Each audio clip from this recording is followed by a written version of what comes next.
Mieli tautiečiai, kviečiu dar kartą susirinkti prie sporto rūmų. Šitie rūmai yra Baltijos kelio lopšys. Būtent šitose rūmuose susirinko Sąjūdžio steigiamasis suvažiavimas į laisvę kovai pakilusios tautos atstovybė.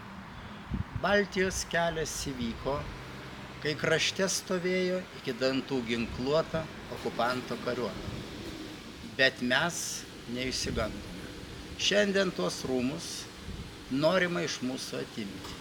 Jų likimas neaiškus. Todėl paklauskime savęs visi.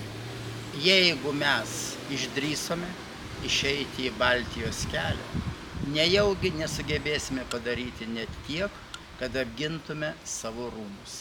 Kviečiu ateiti ir juos apginti.